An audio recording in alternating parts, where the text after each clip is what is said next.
All right, we're here. We're back. So what was it? We were talking about Will Smith? Putting people on pedestals and stop. We should stop doing that. Our idols, or people that philosophies we follow, or actors that we appreciate, that we tend to put higher up on. Well, I figure also it's their fault, but it's our fault. We put them there. Mm-hmm. It's not necessarily that they asked to be there. Now, there's definitely some people who were like trying for their brand or whatever, but it's just like what I swear I'm going to bring this back to the boys because that's where we started. But it's like when the homie did the laser eyes. I don't want to ruin it for anyone who hasn't seen it yet, but for the dude who did the laser eyes, and then the guy was like, yeah, like. What did he do right after he lasered the dude's eyes? What was his expression? He was like, shocked. He was like, oh, fuck. I just fucking lasered his eyes. Like, at the moment that he did it, he was like, I need to do this. Right afterward, he fucking felt like all types of anxiety, fear, whatever. Like, oh, fuck, what's going to happen? And then what happens? The people confirm what he just did, which then again, it enables him to cover up, not take away, by the way, for all of those fucking motherfuckers in there acting like all of the lies that they're telling isn't something that they don't know they're lying about. Not to take away, to cover up what you did. So we help them along, those of us who are doing that. We help the ones who are fucked up along. They can't do it without us. You can't be that fucked up by yourself. You need other fucked up people to help your fucked up agenda go along. Well, that's also which is very scary because that's happening in abundance right now. Because it's happening in abundance, and it's always happening in abundance forever. Because it does. Because people don't. All right, so let's take an example of kids blowing away their schools. You have. If somebody hit me in the back of the head with a club, randomly, for no reason, or the reason that I don't know, hit me in the back of the head with a club, I'm not going to turn around and say, who gave that kid a club? That's not my first question. No, you're going to beat the shit out of the kid. No, my first question is, what did I do? What's wrong with this kid? Why is he like that? Why would he do that? And the reason why we don't ask those questions is that we already know the answer. Mm-hmm. And that's because we live in a society where parents can't be home with their kids, helping them to grow, helping them to develop, and listening to what they're thinking, talking to them, and relating to them. We're so busy with our own lives just trying to survive that we're not watching our kids. Yeah. And so they're angry, they're displaced, they feel invalidate their feelings and ideas are invalid. And I'm sure there's like a genetic disposition for violence already there. It's like I'm brought to the show Dexter, that where it's a psychopath that was like nurtured by a cop in order to make him, at least if he's going to have a murderous mentality from birth, then maybe I can aim him in the direction to only kill other murderers. That was the premise. Yes. And so his whole life is him battling this idea that he is, because that means that his father believed that he was inherently evil. Mm. And his father nurtured that evil spirit in order to turn it into something. Right, so he has to live like, am I just this way I am? I'm a monster? And this is what I have to do? But it was his father's perception that he was evil, which actually created that narrative. Yeah, the kid was doing things like killing animals. Okay, well then there's that. And doing things like that. So he's like, okay, well this kid is messed up. It's going to be a serial killer. So at least let me give him a code to follow. So he doesn't get caught, and he only kills bad people. I guess that begs the question of, is evil born or is it created? Or I think it's both. Or absolutely. Because it's not nature or nurture. It's also a spectrum. What you have an affinity for. I think every human being has a predisposition for certain behaviors, but it's whatever their environment is capable of, and how they react to their environment so you as well. have children growing up in a world with a predisposition to be violent or whatever, and then you have a society that doesn't pay attention to them, who doesn't have time to care for them properly, and so they end up doing stupid things like they are, and hurting lots and lots of people. But the antithesis to that is so people who say it's you, America, it's your fault. It's my fault. It's our fault. It's your all fault. of us. Everybody who doesn't take the time to rally against a system that continues to perpetuate. Which I appreciate about the way you handle your daughter is you're always trying to talk about the flaws that you have, present them to her. I'm not saying you do it perfectly, Right. Well, but you try to fucking let her know, I'm human. like, this is what this is. I'm human, and I make mistakes. And I think she respects that. You know, about. Well, I appreciate that, but it's more of to me. It's my role as a parent is to guide. I always felt that if I was going to be a parent, I wasn't going to tell my child who she is to be. My goal isn't to teach her to be a certain person. My goal is to help her decide who she is. Yeah. So when she does something messed up, when she acts out, I'm like, is this the person you want to be? Is this the person you want to be? Like when she does something, and that question can sometimes make her cry because she'll do something and it's messed up, and I'm like, really? Is that the person you want to be? Yeah. Really? Yeah. I mean, if it is, I'll help you perfect it. Yeah. You know, you'll be the worst person on the planet if you want, Yeah. but I'd rather you not.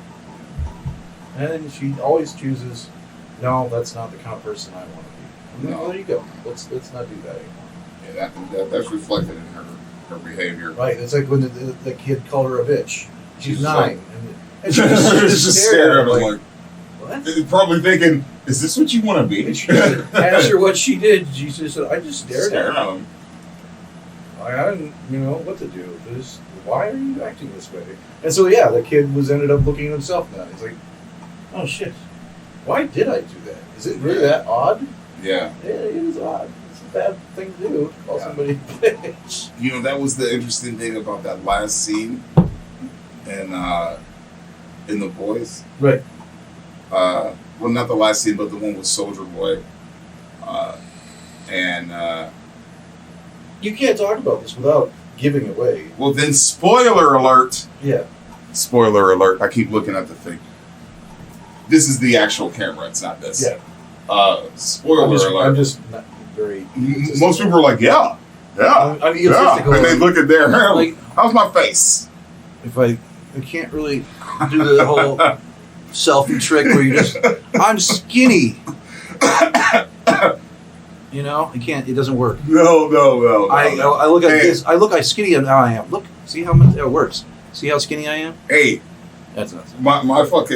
My flaws are magnified on camera as well. Trust and believe. Yeah.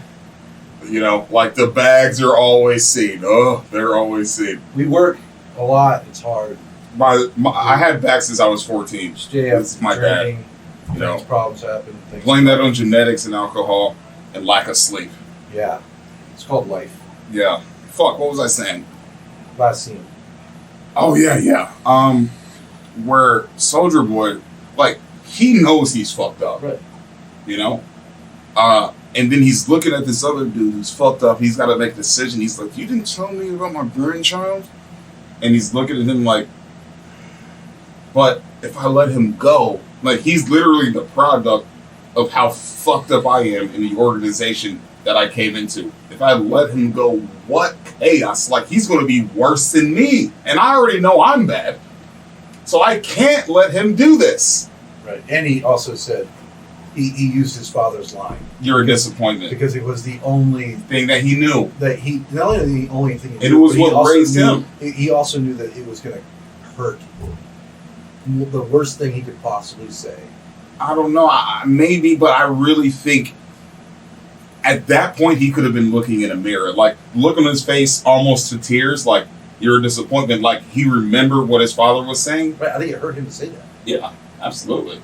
And I we're talking about characters, but yes, I mean, they really did portray this quite well.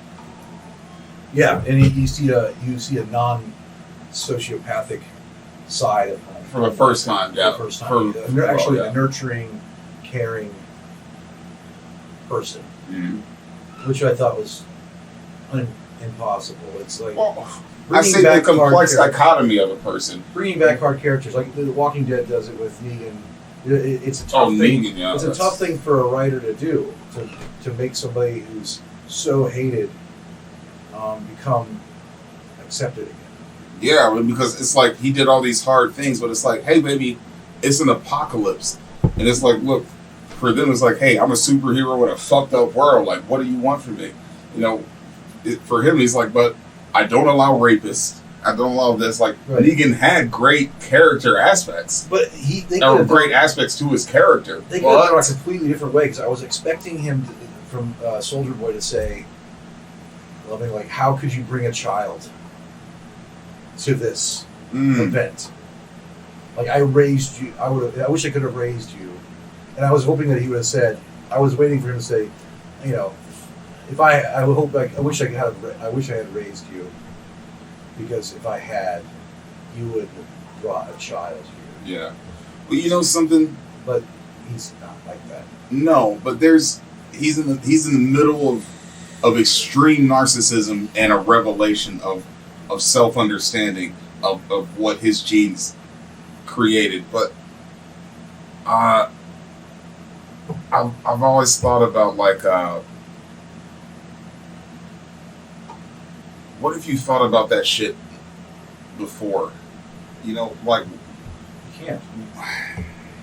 Yeah, you can. It's like they say that you really can't. An addict can't really come to a point of real reconciliation until they hit rock bottom. I think a lot of times in characters, and this is just a written character, but human beings in general, if something is deeply seated in your brain, and this is how you act and think, it takes something hard to knock that out of you. I mean, I wish that had to do with parenting, as in, I wish there was a lot of people there to knock that thing out of you that makes you think you need to be a parent. And I'm saying the proverbial you, as in most people. Yeah. Because most people shouldn't be parents. You know, most people are going to teach their kids the wrong thing. They're just going to regurgitate the society things. teaches them the wrong thing. Society is most definitely going to teach them the wrong thing every time. So here's what it could be predicated on. Fuck society, you know. Not fuck it, but when you go home, you know, when you go home, when the child goes home and they're processing society, who are they talking to? Are they talking to another product of society or a parent? Right. That understands. And generally speaking, they're talking to a product of society, which is someone who should not be a parent. Or they're not talking. There's no communication. Or there's that, but that's not for lack of trying. Hey, every child has tried. Every child has tried. And if they're retreating to the television, it's because they've been told by behavior. The family's treating them. By behavior or by words. They've been told to either get out of my face or go watch that show. And then they're left to their own devices. But every single child is going to ask the question. It's what children do. But this is where parents come in. And this is where it's like, well, I was molested, so I'm going to molest. Well, I was treated bad as a kid, so I'm going to treat my kid bad. You're doing the same thing as a child molester and a rapist who was doing that. Because I was treated like this, I'm going to do this. Not to say that it's all your fault, but just understand that this is what it is. You know? So you have to fight from being raised with. And this is why I think some people, the more and more now, say, yeah, maybe I might want a child, but look at me. I can't raise a child in this. I'm not good enough to do this. And fuck what I need to validate my existence personally, because I want to die and I need someone to further that. Fuck that. Right. I can't do that. It's not worth it. It's not worth the hell that I'm going to put them through and the hell that's going to put me through too. that could be a little bit narcissistic as well. Right. But probably bordering on the productive, I think. Because if you're thinking that way, you'll probably go into society and be a better human being. Well, it also comes like, and in social work they have, and in psychology they have this idea of Maslow's hierarchy of needs. So basically, Maslow's hierarchy of needs is that, before you can get to the point of enlightenment, you first have to have food, water. That's your base, the bottom of the pyramid. And then you get housing, and then a community. All these things build up until the top, which is self-fulfillment, enlightenment, right? I understand that concept, but at the same point, that's a great concept if you want to build an average society. But if you think about all of our greatest heroes, it's flipped upside down. They started with nothing. They had battles, wars, crime, violence. Let's take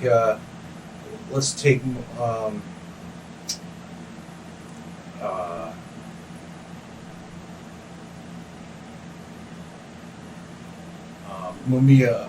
No. Let's take. I'm trying to think of the name. Nelson Mandela. Okay.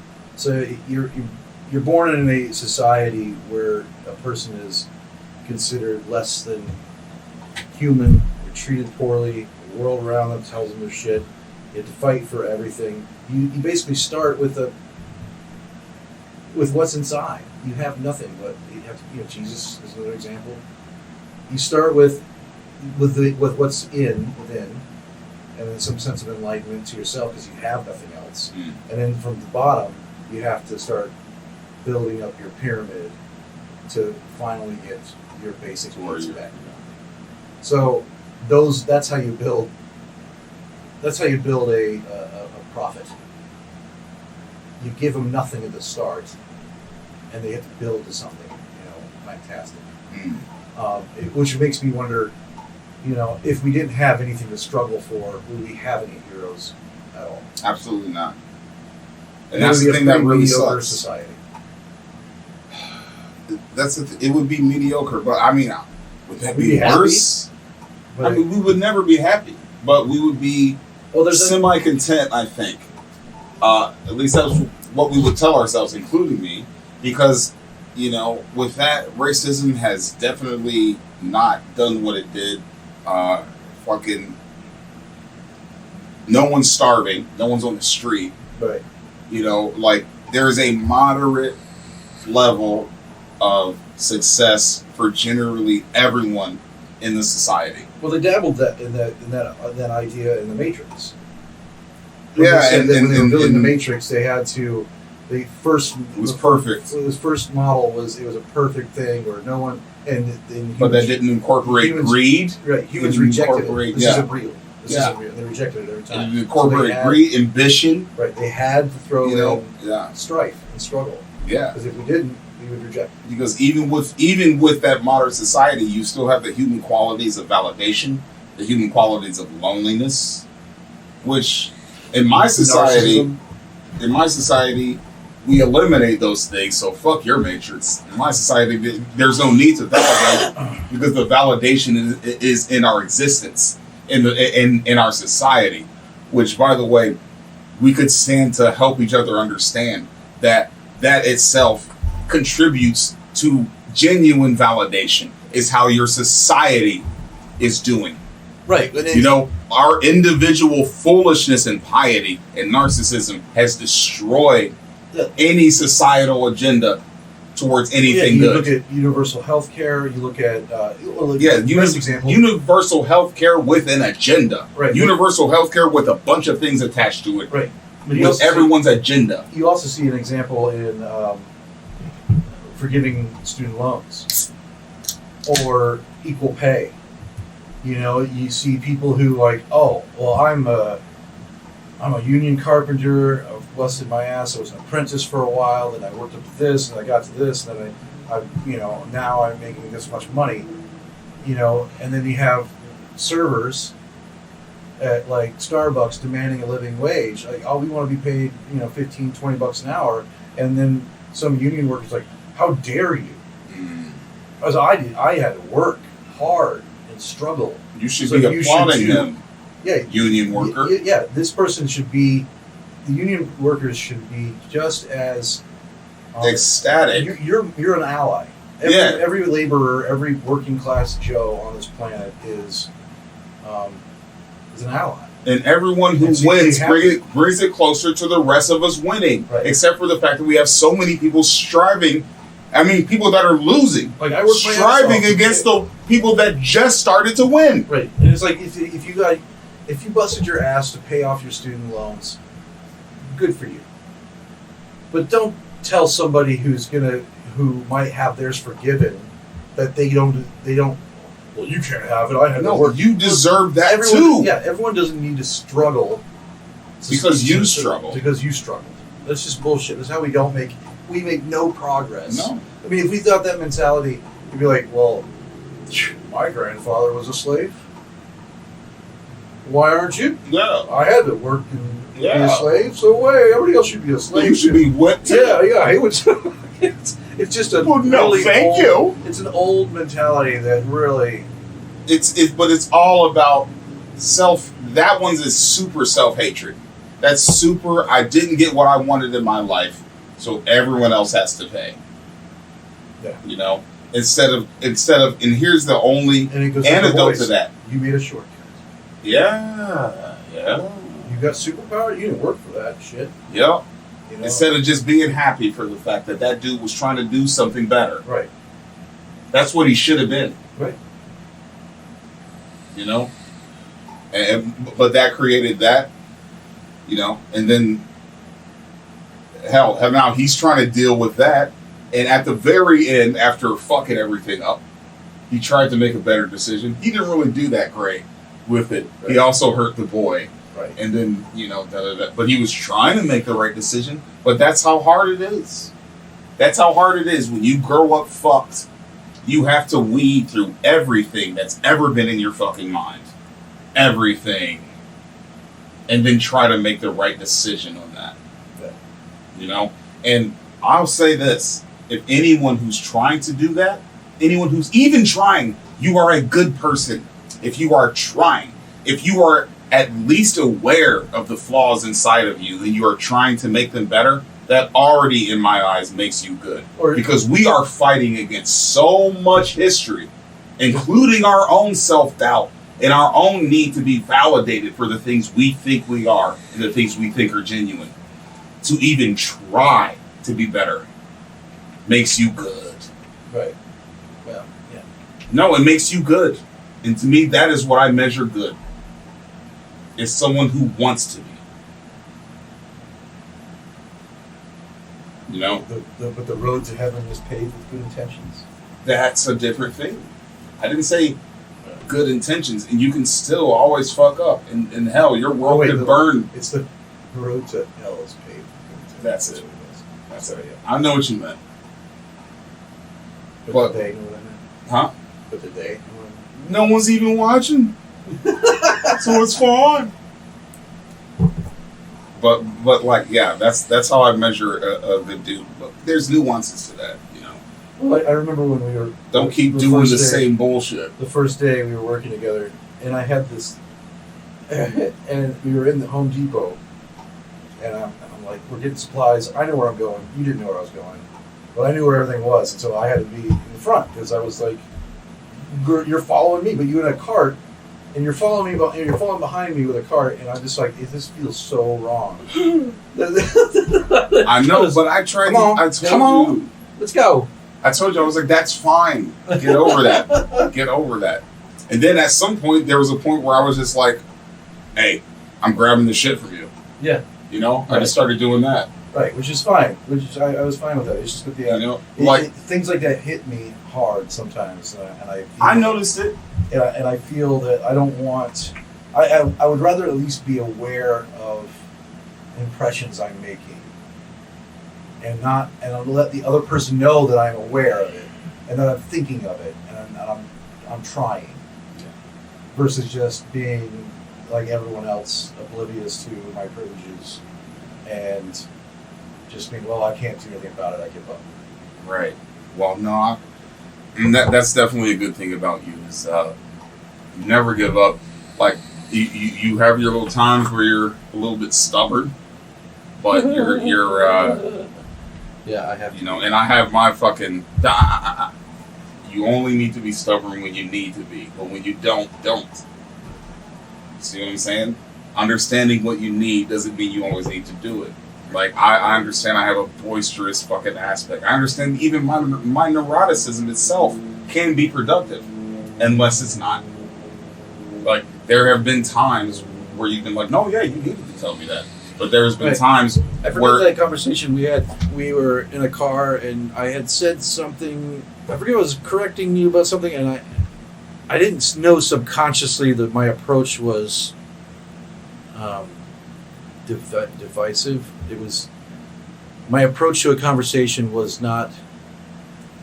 I was trying to correct something that you were doing, and I had a subconscious reasoning, and so I was trying to play chess with our conversation, and you knew my actual intention. So I just went right at it. Right. And I denied my intention because in reality I didn't realize it was my intention. I had completely forgotten that was the source of my problem. And then you pointed it out. And then when you pointed it out, I denied it. And then I'm like, after sitting for it, I'm like, no, that was my intention. He was right. I'm like, okay. Because I think we do that, but we do that a lot, where we start out with a need or a want or a desire to have something done a certain way. And then we start playing chess in our minds about how we're going to how's it going to hurt someone, how it hurts someone else. How am I going to approach this? And then by the end, you have this great plan, and you've completely forgotten what the fuck it was that you really wanted in the first place. Yeah. We do it all the time. I think human beings do it all the time. And so that was a blessing that you were like, and it angered me that you pointed it out, and I denied it. And I sat with my anger in the car with you. You're driving somewhere. Yeah. And I sat in my. But it went away. Like the anger, when I saw it, and I saw that you were right, and I was like, well, I can't. Why does this make me mad? Yeah. It's not even that important. So yeah. That's also helped me in times where you've had to tell me some things, and that's why I try my best not to react savagely. Well, that's a huge one. How do we? Well, I mean, it's like when you're like, hey, whatever. I mean, it could be this most recent one or whatever. But I'm always going to try. Once I'm drunk with rage, it's not. Me too, and that's the hardest thing is not to get drunk with rage. And it just gets worse. It's like say this, and then you say this, and you do that, and it's like, oh, well, you're just burying yourself deeper and deeper, and hopefully the person forgives you. Yeah, after you've done all this shit to get down here. Yeah, but then I mean, well, this is just living at home and having to deal with kind of a tyrannical hierarchy. For some reason, my way to process that was, well, why is he thinking this way? Which is something that most people in my family didn't do. Well, most of it was like, it's not fair, and I'm like, but why? Right. Because it's obvious that there's love here. Right. So why?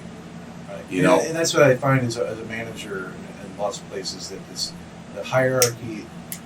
I mean, as you know, I'm an anarchist, socialist, anarcho-syndicalist, and so I believe that there are hierarchies in place naturally. They need to be. They're necessary. And so when I say we're taking on a project and we're building a deck, or we're building something, one of us is going to know more about that, and you'll be the leader. Yeah. It's an unspoken thing. Oh, that person knows more about this. Yeah. And so they take up the point of leader. That doesn't mean that I have to be, people think anarchy just means chaos. It doesn't mean chaos. It means a lack of like a boss or a god or an artificially placed hierarchical model. When we're going to come to an agreement, when we're getting something done and we have to have a law, is that law going to be created how are you going to defend that? How are you going to make sure that law continue? How are you going to? Is it punitive, or is it coercive? Like, what level of coercion are you going to use to get that? And in anarchy says that, well, the anarchists would say that that force is the weapon of the weak. So if I force you to do something, that's because I couldn't find any other means to do it. And I've talked to other managers that I've trained, and they would say, well, I fired, 24 people in my time. And they say it as if they're bragging. Right. And I'm like, really? Because that means you're a really shitty boss. Yeah. Because if you can't tap into something that in that person, the complex, structure that is a human being that makes them who they are. You couldn't find one thing that you could utilize to get a job done. I'm sorry, you're just shitty.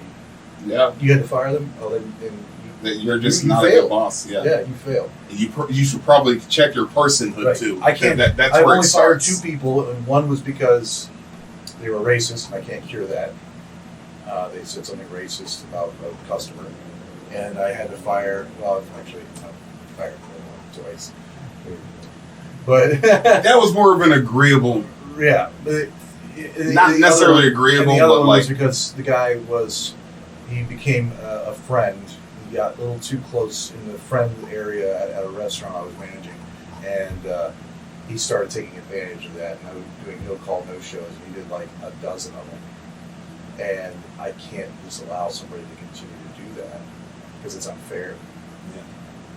Yeah. We're slammed if you don't show up, and everybody's got to pull your weight now. Yeah. I'm sorry we can be friends, but I can't have you. And he was oh shit, is that what I was doing? What are you talking about? Huh. Well, I mean, there's definitely a part where I got my own depressed state, and we won't go into the whole depression thing. You're not actively trying to do that. That's fair. I'm not trying to take advantage. Yeah, but he was actively taking advantage of his status. It's one thing when we have to work extra hard to help somebody during a hard time. It's another when they're just not pulling their weight. They're not getting any regard to those other people who are having to work harder because they're not showing up. Yeah. That's different. Yeah, you're right. So you come in late and we have to work a little extra hard to get something done on time. It's not because you're doing it on purpose. No. And then I always feel like I'm going to make that up, but I also feel like that's even a kind of a scapegoat for me to say, well, you're going to do it. So that's for me. I have to, personally for me, I have to not do that because I always feel like I'm going to make it up on the back end. But it's like, well, you got to realize that this person you're dealing with is a person right now, and they're dealing with this right now. Are you in their head? Or do you understand the hell that they're going through, that they don't know what you are thinking right now? I like to live by the philosophy that every human being you meet is fighting for their life. Yeah. And I can see that about you, but the difference is, and I'm pretty sure you know that about me too. But so that's why when I go to a restaurant, we go together, and how are you today? Right. And they're like, oh, I'm good. And I'm like, no, stop. No, stop. How are you? And then they actually then really you see them, their face changes. They're like, oh, like you're not just saying that because it's something that we everyday people. Hi, how you doing? Oh, that's great. They don't. It's like we've forgotten because it's such a commonplace to say that. You don't realize you're faking it. Right. And so all it took was me to go, either I stop saying this fucking thing or I start meaning it. Right. And it doesn't take, and you get so much from meaning it. Yeah. Because they're like, oh my God, he's a human, I'm a human. I'm working at this shit place. Fuck, here's an extra corn dog. Like, for real, like the lady at Safeway. Yeah. Yeah. Here's an extra corn dog. And it's like, because then it's like, I'm not a foot for this company. I'm not. I don't. What like you realize that they're not AT&T. And that's why when I talk to people on the phone, like people are trying to get something done on the phone, I'm like, look, skip this. Let's take your script away for a second. You're not AT&T, and I'm angry about this, my service being disconnected or whatever, or I'm, whatever's wrong with my bill. Put down your AT&T hat right now. You're not AT&T. You work there, this huge mega conglomerate. I can't talk to the guy who owns AT&T. Yeah. I have to talk to you. Yeah. And you have to talk to me. So let's just skip here's this where for we now. are. This Yeah. is where we're at, and I recognize it. Now I'm glad if you can just recognize it too, and let's move forward. Yeah. Get this shit done. Yeah. And I end up flirting with a lot of the girls on the phone. Because I talk human to them, yeah. And you sound like Barack Obama. Yeah, because, yeah. I'm like, hey, Here's what it is. You billed me twice. this is a democracy. And you billed me twice. Yeah, you built me twice. So, we're going to have to talk about this. Right. So Oh my God, Obama! No. It's more like, no, I understand. I understand. you can do that on the phone with somebody. Look, the service is listed under this name, but I do that because but I don't want to, No, I don't want to cause you any problems. So, I don't want to talk to your manager. Do you think you can handle this? Just with you? Oh my God! Are you? No, I'm not that guy. Just handle it. Yes, sir. Okay, sir. Mr. All right. Good. Person. but then like, you know what I'm saying? Like they're like, they say something expecting you to say something crass. Some people will do that. Like, well, we couldn't do this, and I'm like, no, it's not your fault. It's not your fault. Like, we're talking, and I know you have to be on the phone. I'm calling because I have a good play. It's not your fault. And then from there, they're like, oh, okay, and then that's where it starts. Fair enough. It could be a little voice action. Fair enough. Yeah. But that's not my fault. I was born this way. That is a pretty major excuse for a lot of things. Fair enough. I do have to also say, look, because I told you got to watch the last episode. No. you haven't, right? I haven't. I haven't watched really a full episode, only because I have my beliefs and you have yours, and there are times where I don't want. I have an image of you,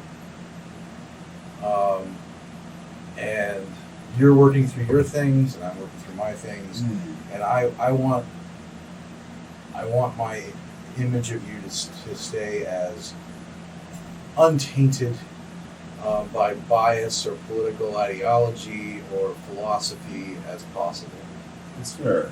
I don't believe in God. It's fair. You believe I in do. God. I don't. I think that I feel that the idea, which you've somehow managed to not affect you, I feel that the idea of having a God is hurtful to humanity.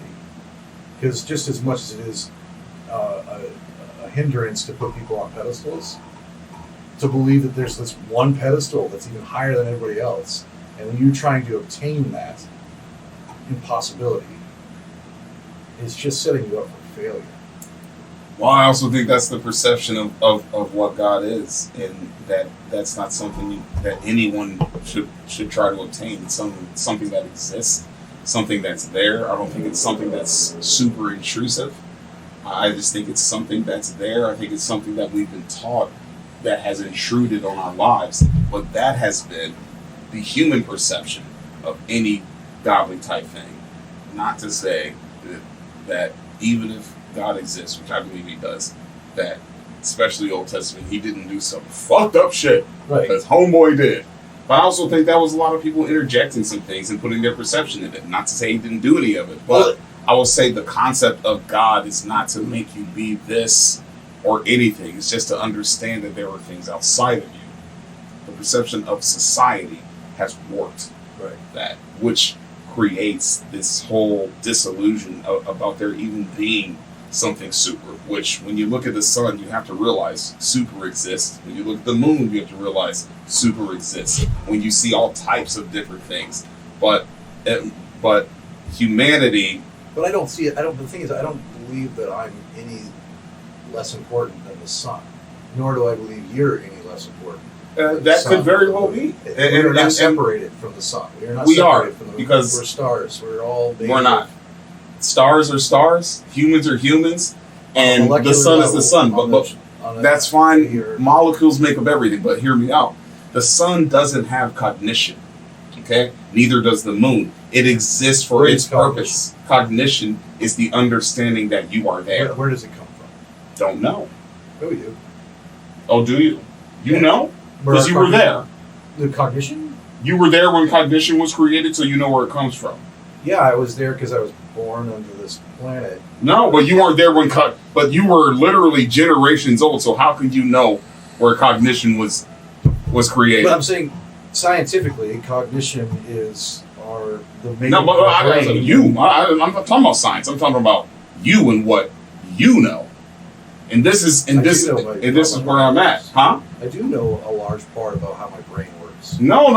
When cognition itself was created, What which you are now generations a part of. Right. Now here's why I will say this. I believe that all cognition is. So the sun knows it's the sun. No. Let me finish. I'm saying that cognition is a makeup of hormones and the neurological firing of parts of your brain. Agreed. That's what creates ego. It's what creates who you are. Right. Right? So... Does the sun have an ego? No. But that's so that's not... The sun's not us then.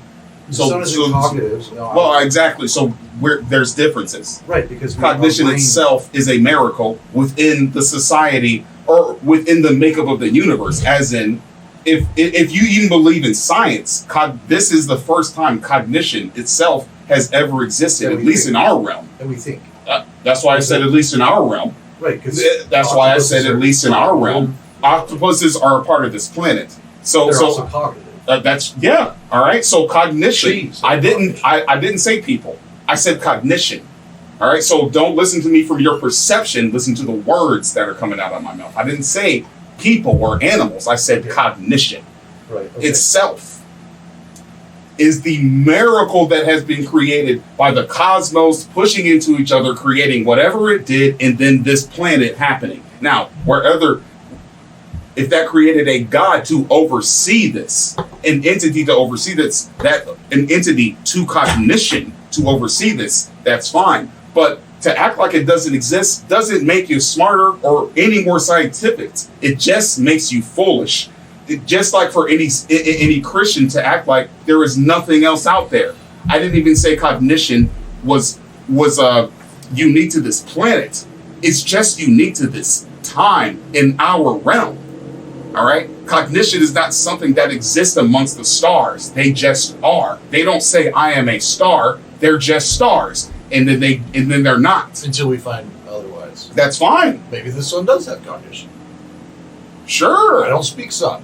Sure, but come on. I mean, but hey, you have a point. We discovered trees have cognition. We've discovered that they have a multifaceted life system. Not that they have cognition. They communicate. That there is an awareness in their system that attaches itself to other systems. That is not cognition.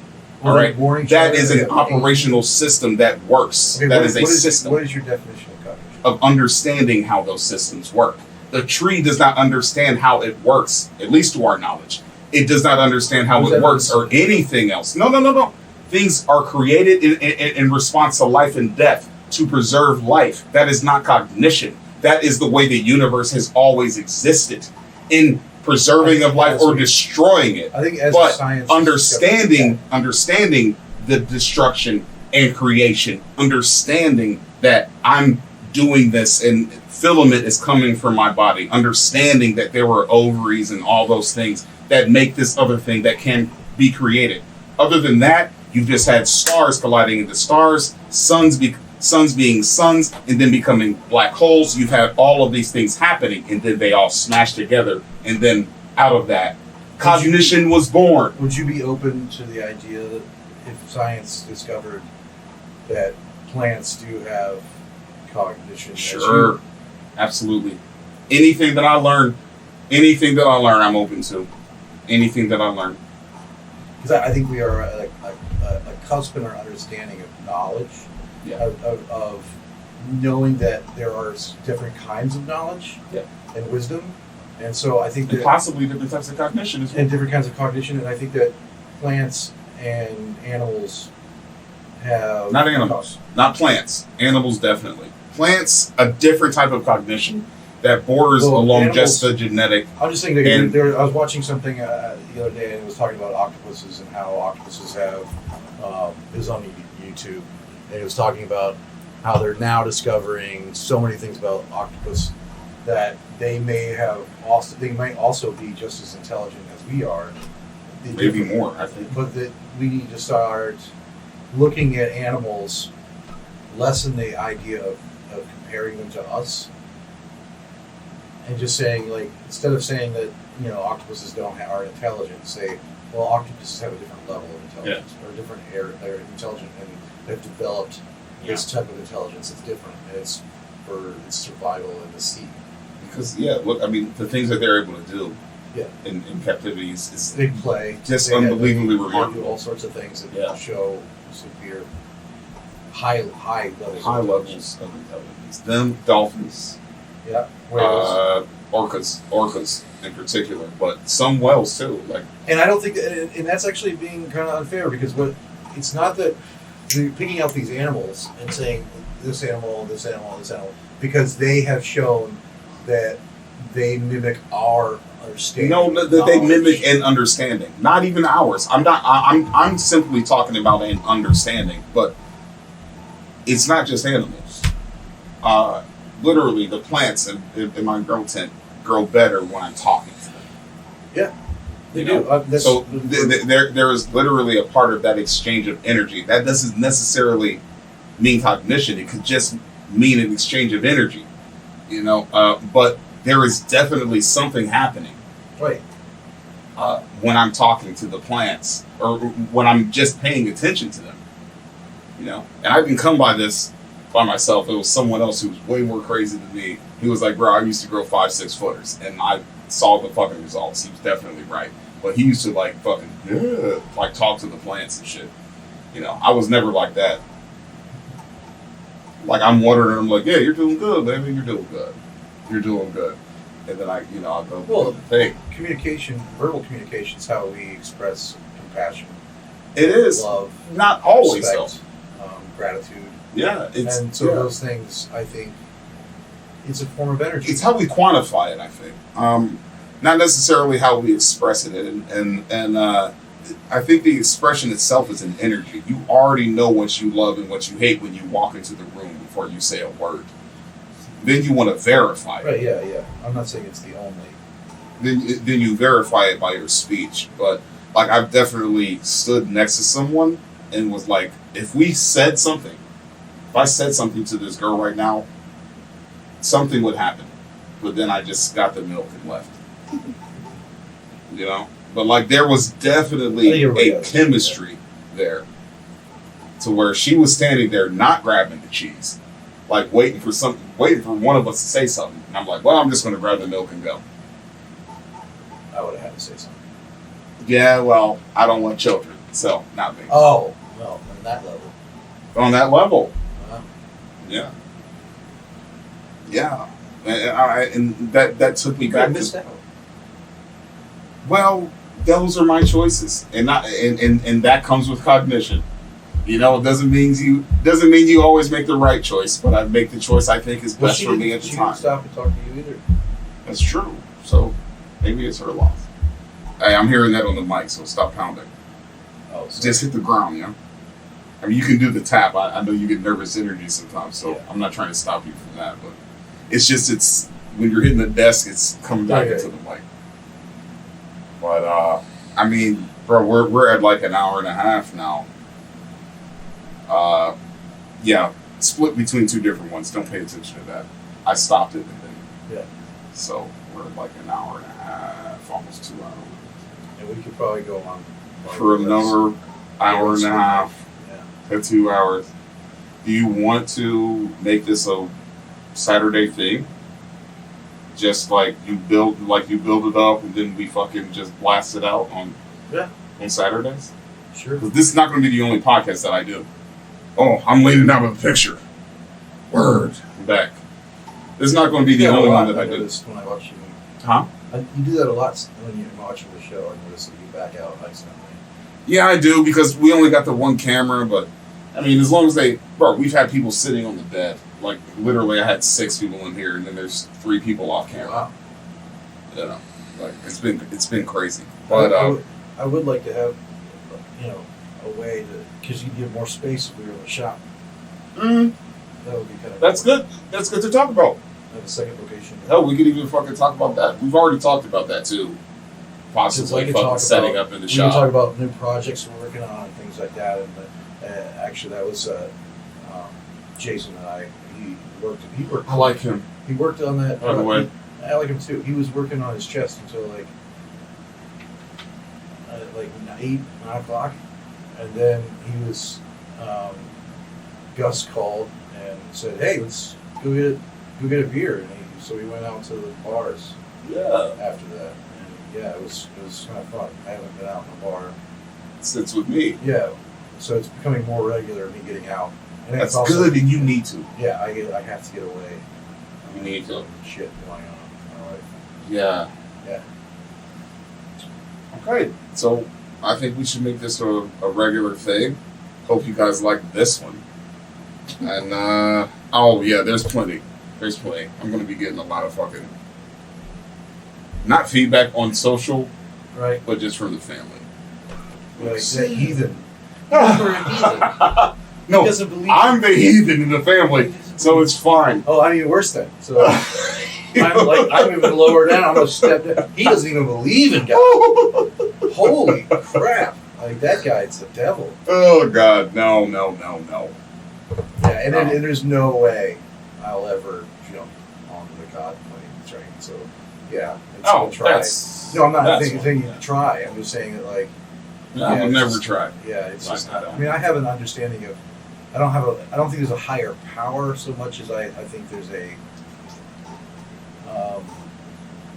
collective energy and a responsibility. I agree. A collective energy, but I draw the line where you were saying we're all gods, like a rock is a god, and da. I was like, yeah, no, that's just not. It's not individually a god. It's a collective. Everything is part of, like, imagine. I'm thinking of like Ego on Guardians of the Galaxy, where he's a planet. Oh, homie's dad. Right. He's a planet. Right. But like the idea that everything is part of a one thing called life, and that life. So when I say, "Oh, please, universe, like, make this happen," it's not me. No, I'm not talking to an entity.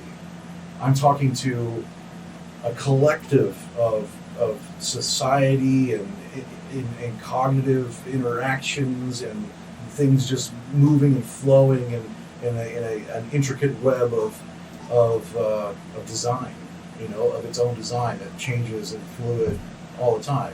Like the ocean. Like the ocean isn't. When you think of the ocean, you include everything that's in it.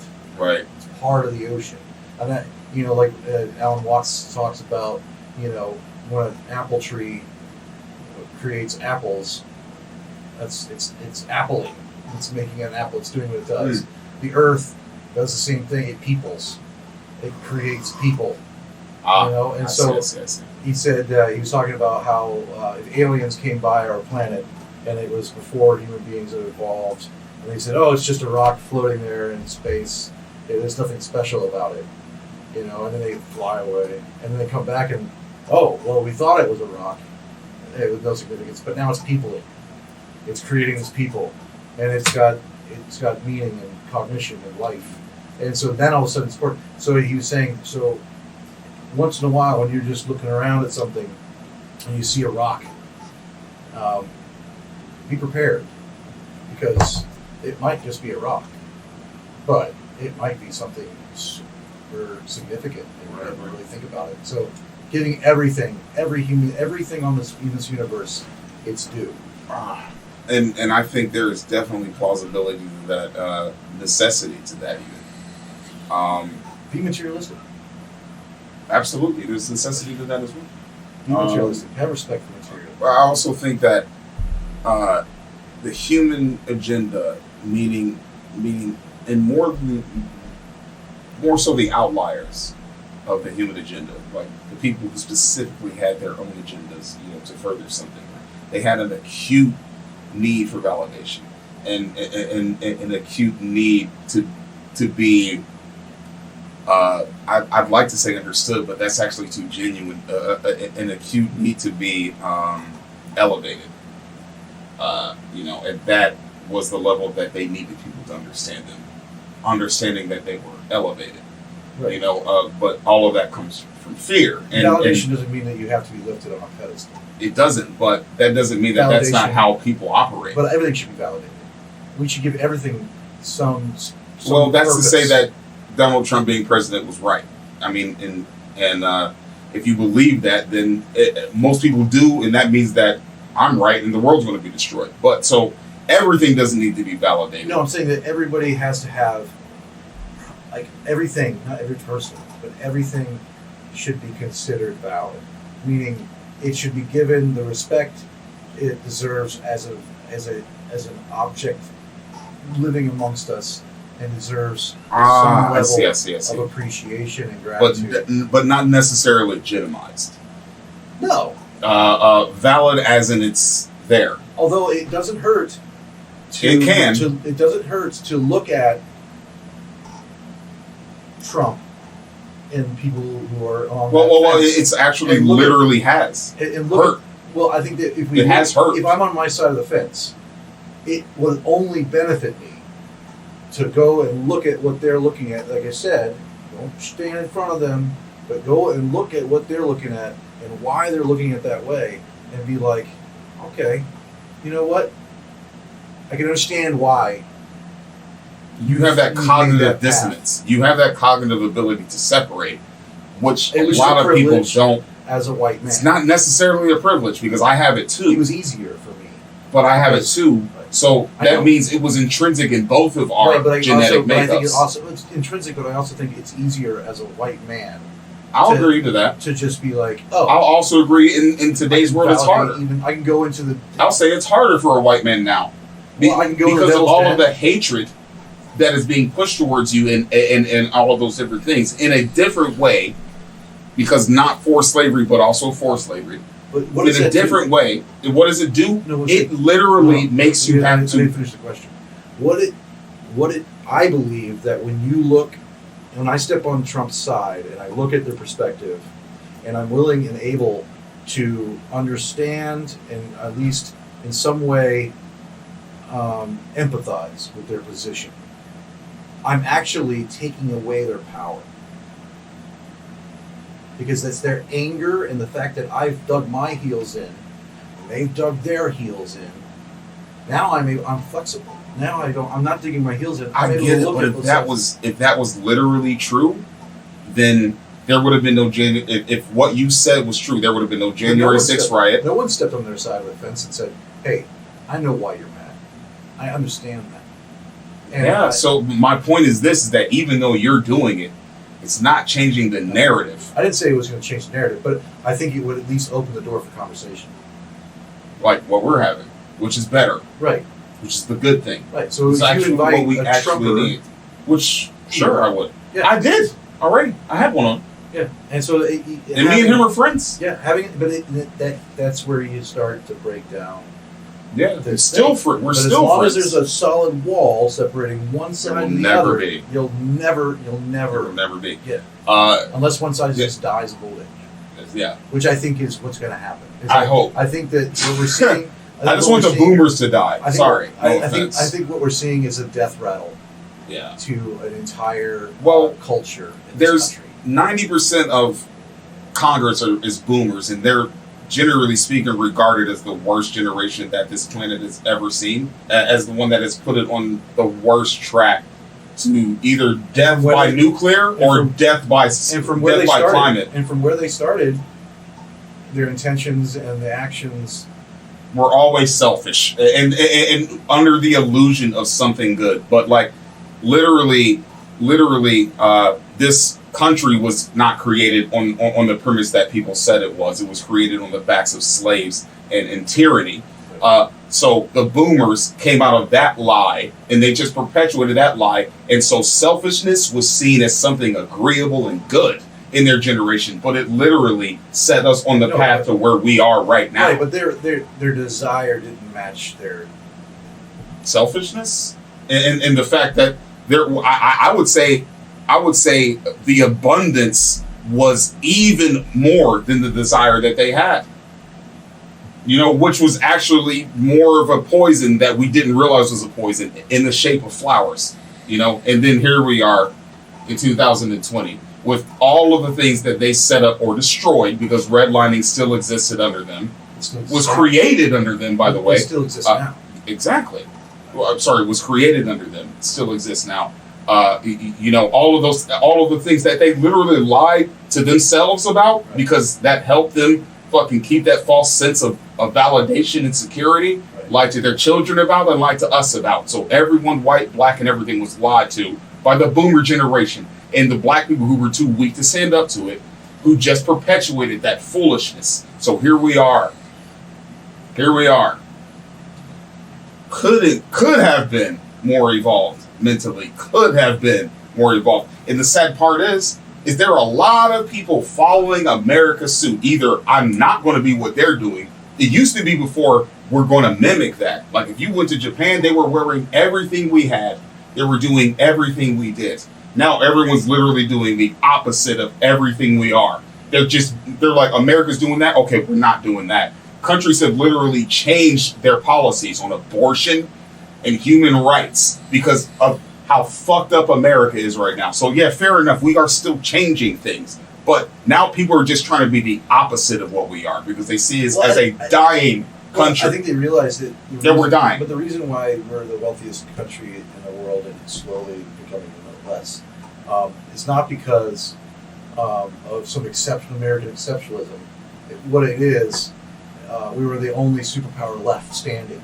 But it was American exceptionalism. Like American exceptionalism from the seed that it was great. You know, if we had been able, like, if the American exceptionalism had encompassed the freeing of slaves at the beginning, when the people at the beginning knew that was wrong, and if the American concept of freedom for all had encompassed us, but the original concept wasn't about freedom. Yes, it was. It was freedom for the rich landowner. No, it was freedom for the people over here, but then they brought us and said that we weren't people. Freedom for people, but then they said we weren't people, which perpetrated their need for validation. That so my belief is that the United States was actually founded on. Fuck, I got a piss. Okay. We'll be right back. All right, we're back. Yeah, so I was saying, I think the founding of our country was an experiment in that it really so you had the French Revolution where you had these college educated people coming up, new class of people, landowners, bankers, a new wealth approaching, and they reached a glass ceiling, and they said, "Oh, well, shit." Can you get me one? Those two. This is yours. Oh, thank you very much, sir. So we reached a glass ceiling, and we're not going to be able to break it. We're not going to be able to be more wealthy unless we oust these aristocrats. And so those college-educated people within certain cafes in France were roweling up these peasants and said, all right, you know what, these great speeches and all this stuff to get them all pissed off, rallied up, and then they just started killing aristocrats. So all that money that was up there was now free to be distributed amongst this new class, this this rich, the banks and the lawyers and all this stuff. The peasants didn't become rich. They didn't become middle class. That's what revolutions do, is that you have the rich get overthrown, you know, and then they die or do whatever. The middle class or whatever become the new rich, and the poor stay poor. Yeah. They're not going to get any better because the system itself is designed to keep it that way. And so when America came along, they basically said, we can now take this new class that we created and create a whole nation based on bankers, lawyers, this new class of people, business owners, and we'll continue to perpetuate this working class ethic of just a peasant class who works for these guys. And seems to quickly devolve into tribalism and classism.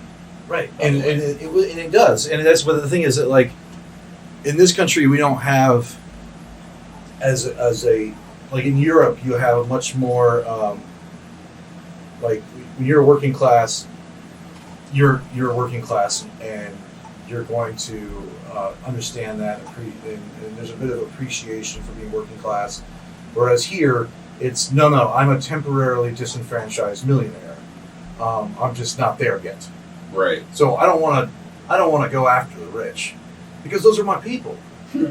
I'm just temporarily in this position. I'm just going to work harder and work harder. You say that as a white agenda or a complete American? I don't even think. I don't know. I don't know that we feel that way. I don't know that any black person I've met feels that way. Not any, but the majority that I've met don't. They're just trying to survive.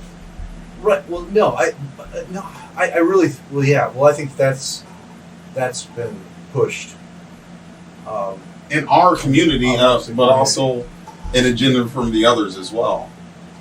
By in the others, I mean black. Well, I mean, you also get in the position of like a lot of civil rights groups with lots of money, run by lawyers and doctors and politicians who have lots of money, and they're running these nonprofit organizations to help minority people, but these people are so detached from the black community that even they don't know what's going on. But they'll pop up as soon as something happens and give a rallying speech to the black community. And by the way, donate to our cause. Yeah.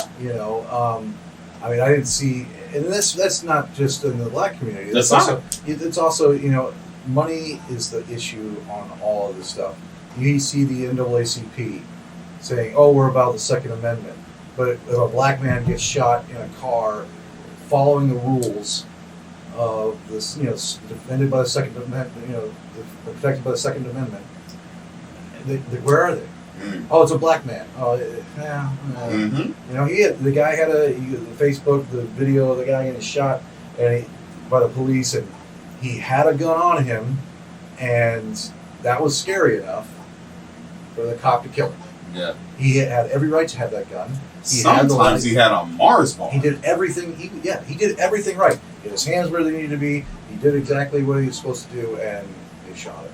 And the NAACP, not the NAACP. I keep saying the NAACP. The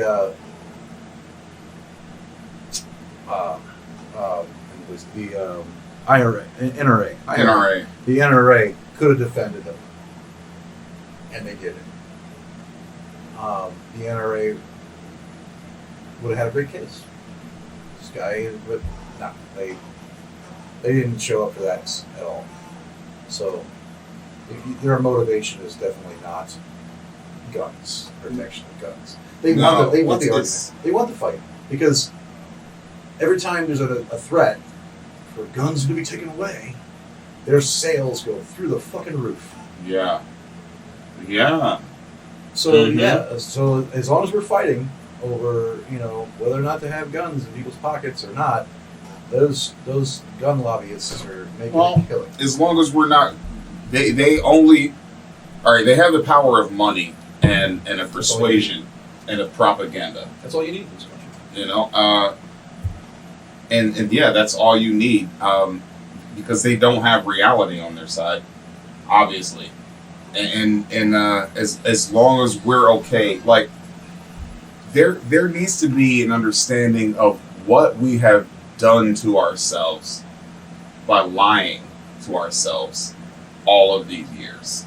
Like we have poisoned ourselves to think one thing or another, and that's the white and black community, and adjacent Mexican and Indian and Chinese and all those who live in America, but generally speaking throughout the whole world. Right. You know, we have the need for validation, but also we don't know when to stop. But and then we have to have it's not just exceptionalism that. added to it as well. Absolutely. And then nationalism on top of that. And the exception, by the way, I work is for so national limited. The exceptional are not that many. You know, by the way, there could be more, but they've probably been snuffed out, you know, by the larger machine of it all. But there are some exceptionals who definitely persist, you know, but the reality is that we've all lied to ourselves, and that the lies have created our society. You know, like, you know, I'm going to put these rules in place. Like, how many people go out there in the world, anywhere? How many people have come here with a concept of a restaurant? You know, like, I'm going to do this, I'm going to do this, like, this is going to be awesome. Prototype this and da-da-da-da. And I'm looking in their eyes, and I'm like, yeah, they know this is going to fail. Because they know, but they can't let themselves believe that. They know... Not that well, it's that's going America too. Not just a restaurant. Not that it's going. We're gonna fail. Not that it's going to fail, but that there is a very distinct and probable possibility that it will fail. Rome And they lie to themselves and to everyone else. But we literally do that on an intrinsic level. For white people, it's that we're not racist. A white person will look at another person and have that argument, knowing that they're both racist and that they both did racial things. Right. And be like, yeah, but he just said this. You looking at their person's eyes. You know you're lying to yourself. You know you're lying to them. Right. That right there, that's what I call willful ignorance. Right. Because that right there creates more stupidity. When you can't even be honest with yourself, baby, you're not even off the ground. But that's the you're thing, buried under it. That's the thing. We don't understand. But we all are. I just made an example. We do that too. Yeah. Black people do that too in a different way. But we do that too. We bury our insecurities under fucking white tyranny. Acting like there's nothing that we can do. Like that's all that exists. But all of the stuff we've talked about So I should just today, do drugs. Well, all the stuff we talked today about, I hope that somebody realizes this before it's too late. But all the things that we've explained about Trump and his followers, and going back to the boys, we are sitting on a powder keg. Yeah. Because we have a very large, poor community, working class community, who are being trampled on, having their rights taken away as just workers because they're not getting paid for what they do, having to work more hours, the cost of living is going up. They are having us blame each other. We're dividing the working class from each other rather than coming together. You have a rich group of people who are getting wealthier and wealthier, pulling more and more of the resources away from everybody else, and they have us fighting each other. And there's not going to be an end to these people's greed. They're going to get richer and richer and richer, and everybody's going to get poorer and poorer, and we're not going to do anything about it because we're just temporarily disenfranchised millionaires. And so as long as we think that way, and we're not rallying together, they can get more and more wealthy, and there is going to be some moment where, like, we can't live. It's going to flip. At some point, it's going to all flip. But we're going to kill each other, and I think not so. go after the actual bad guys. I think so, or it just spreads outwards, and it starts with us killing each other, eventually ending with. I don't think they're coming out unscathed. Maybe not the top of the top, but I don't think they're coming out unscathed. I don't but know. At the end of the day, I don't see enough of a rally against the rich. I see more of infighting. That's presuming that there are still borders and there are still countries, and that this whole thing hasn't blown up in our faces. And I'm not saying one country. I'm saying that all. Like, we're definitely going to have our own thing. as far as America is concerned. I could even see another country just coming in and being like, "Oh, since you guys are in such a weak disposition right now, and your soldiers aren't going to." Yeah, but that's like it's like attacking a raccoon that has a nuke on its back. It's like attacking a hurt raccoon that has a nuke on its back. You're like, no, because he can still shoot the nuke. Like, we still have those, which scares the fuck out of everybody. We still have that. We actually have that kind of monopoly. Yeah, but America, like I don't think that the world realized just how weak Russia was. No, but we realize how strong they could be if they detonate a weapon. Like, and that's what's they are literally a raccoon with one good leg, but they got a fucking nuke on their back. So that keeps, we're going to sanction you. We're going to blah, blah, blah you. Instead of bombing the fuck out of that fucking one-legged raccoon. Because he's got a fucking nuke on his back. Well, they could kill us all. I think the approach that actually Arnold Schwarzenegger did. We're not much better. We only got 2 legs. When Arnold Schwarzenegger came out and did the video speaking to the Russians and saying, like, look, I respect you as a culture, as a people, but your leader is a madman. And he came from Austria. Yeah. Right. Austria, just Austria. And he admitted his father was a Nazi. Yeah, he did, bro. It was a beautiful speech. Right.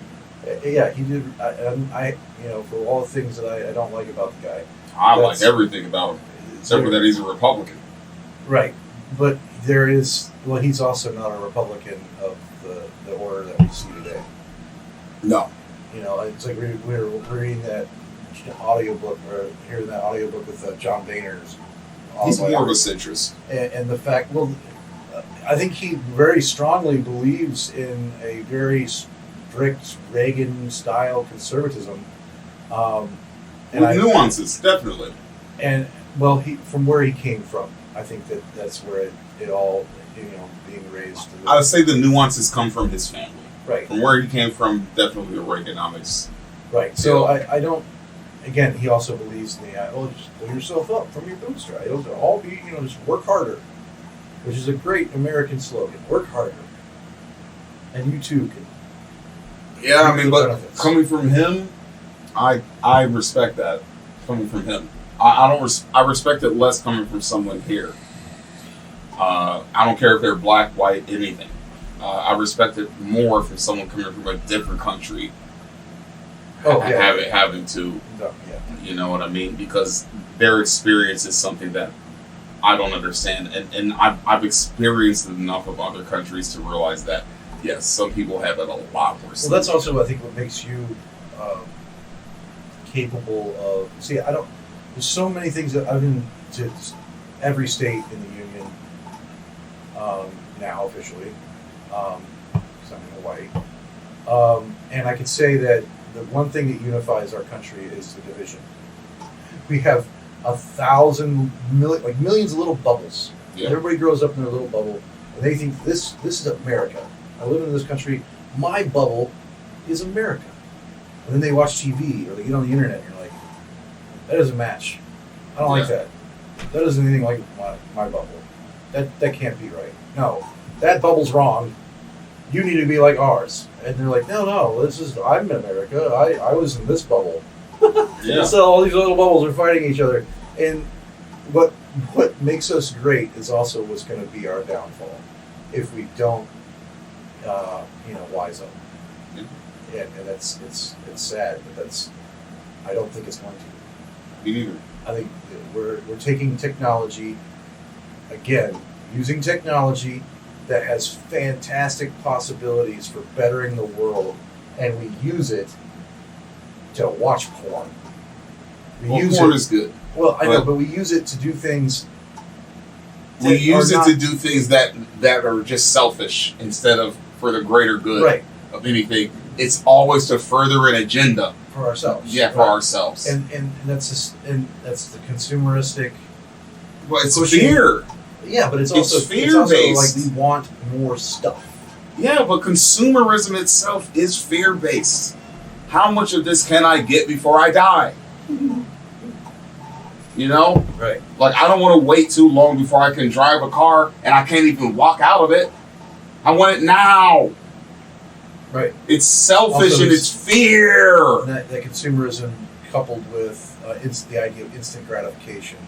Yeah, but instant gratification is in response to fear. I mean, we don't appreciate even the smallest thing. The fact that we live in a country where I can go to the room next door and pour a glass of water that's been purified in a plant, hopefully well, and probably shit particles, but still, right? But it's been purified. It's been sent under the ground to chill before it gets to my tap, and I could choose hot or cold.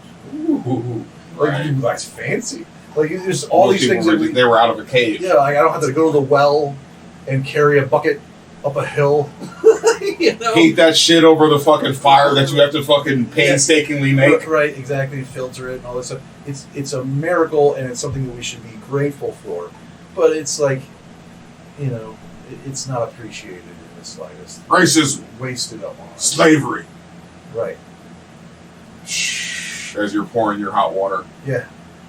You know? Like that, and that's why I think it's important for me as far as myself is concerned to be like, hey, I could be dodging lions in Africa.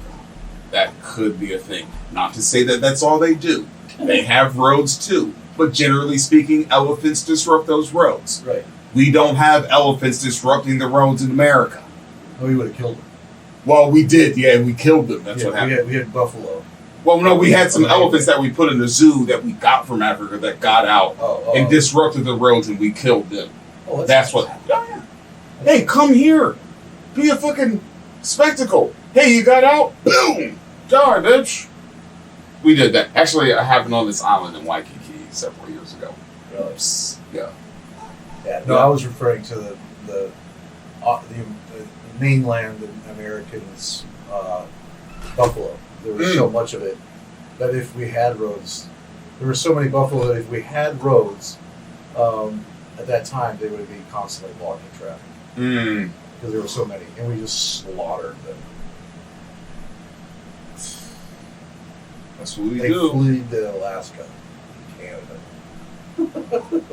The ones that buffalo that exist. You know, Buffalo, New York. I'm pretty sure they were plentiful there at some point. That's probably why it's called that. Right, but now there's now it's just people. You don't have buffaloes buildings blocking roads in Buffalo, New York. Nah. No, you don't. Okay. Yeah, man. That's why a fucking long form discourse is necessary. So, you know, you heard what I said in the podcast before about this guy. Not so good. Also not so bad.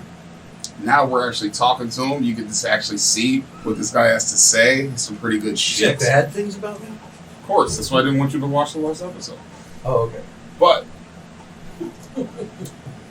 But this is also my friend. Proud to say. And my boss too. And hopefully we'll be having a lot more of these conversations. You know, we'll get this. I told you, well, it's long form. We started with the boys and we just fucking took off.